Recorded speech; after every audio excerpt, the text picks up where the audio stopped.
दुसऱ्या दिवशी मी अंजलीला ऑफिसमध्ये पाहिल्यावर तिला काय वाटले, तिने मला माफ केले की नाही, तिच्याशी कसे बोलावे हे विचारायचे होते. मी एवढाच विचार करत होतो की ती माझ्या केबिनमध्ये मला फाईल देण्यासाठी आली होती.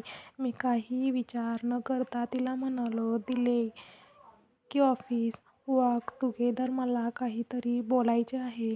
ती म्हणाली, आपण अजून इथे बोलू शकतो. मी म्हणालो, नाही, ऑफिसनंतर भेटू. ती ठीक म्हणाली आणि निघून गेली. मी फक्त तिच्याशी बोलण्यासाठी 6 वाजण्याची वाट पाहत होतो. जणू काळच थांबला होता. 6 वाजले होते. सगळ्यांना एक-एक करून ऑफिसमधून काढले जात होते. मग शेवटी मी निघालो आणि अंजली पण तिथेच होती. ती माझ्यासाठी थांबली होती. आज पुन्हा आम्ही एकत्र बस स्टँडवर गेलो आणि वाटेत मी त्याला विचारले की तू काल उत्तर दिले नाहीस. ती काही वेळ शांत राहिली आणि मग म्हणाली, मी काय उत्तर देऊ? मी तुला सोडले आणि आता मला ते सर्व पुन्हा नको आहे. त्यामुळे माफी किंवा उत्तराचा प्रश्नच नाही.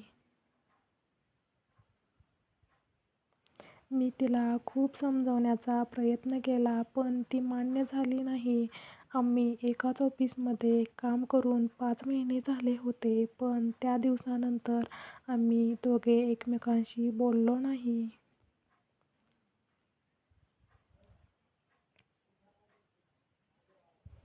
मी अंजलीला सहमती देण्याचा आणि तिला सांगण्याचा खूप प्रयत्न केला की हो, माझ्याकडून चूक झाली, पण मी तुझ्याशिवाय राहू शकत नाही.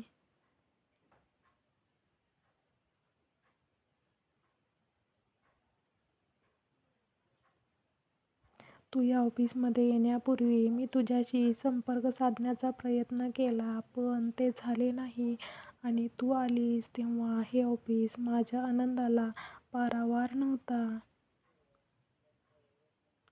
पण तुझ्याशी बोलायची हिंमत नव्हती. मला माहीत होतं की तू अजूनही माझ्यावर प्रेम करतोस, पण तू म्हणत नाहीस.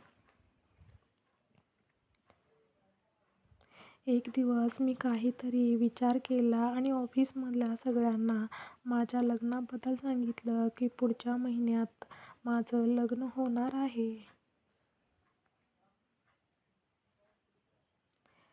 हे ऐकून ऑफिसमधले सगळे माझे अभिनंदन करायला आले, पण अंजली आली नाही. संध्याकाळी मी स्वतः त्याच्याकडे गेलो आणि विचारले की मी लग्न करणार आहे, याचा तुला आनंद नाही का? ती म्हणाली, का नाही, मला खूप आनंद होत आहे की तू लग्न करून नवीन आयुष्य सुरू करणार आहेस. मग मी विचारले की सगळे ऑफिसमध्ये आले होते तेव्हा तुम्ही माझे अभिनंदन करायला आला नाही.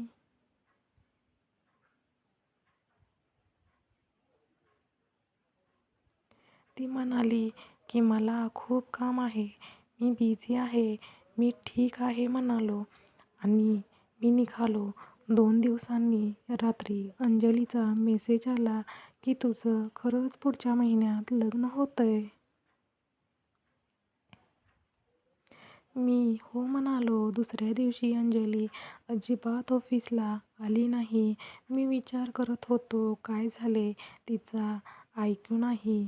मग मी माझ्या सहकाऱ्याला अंजलीला फोन करून विचारायला सांगितले की ती ऑफिसमध्ये का आली नाही. तिने फोन केला तेव्हा मी आलो. तिला कळले की त्याला खूप भूक लागली आहे आणि तो घरी एकटा आहे. मग मी ऑफिसमधून निघालो आणि तिच्या घरी जायला निघालो. मी तिला कॉल करून पत्ता विचारला आणि लवकरात लवकर पोहोचलो. वा, ती एकटी होती आणि तिला खूप थंडी जाणवत होती. ती ब्लँकेटमध्ये झोपली होती.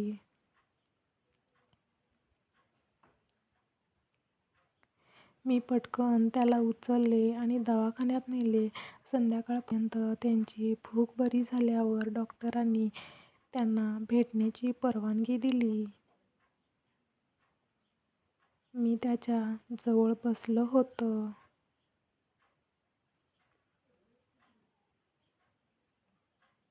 ती झोपली होती. मी तिचा हात माझ्या हातात घेतला. मग हळूच तिचे डोळे उघडले. ती फक्त माझ्याकडे पाहत होती. मी हळूच म्हणालो की पुढच्या महिन्यात माझे लग्न नाही, माझे लग्न नाही. हे ऐकून ती रडू लागली. माझ्याही डोळ्यात अश्रू आले. मी तिला मिठी मारली आणि आम्ही दोघे एकमेकांना धरून खूप रडलो. मग आम्ही तिथून घरी गेलो आणि कायम सोबत राहण्याचे वचन दिले.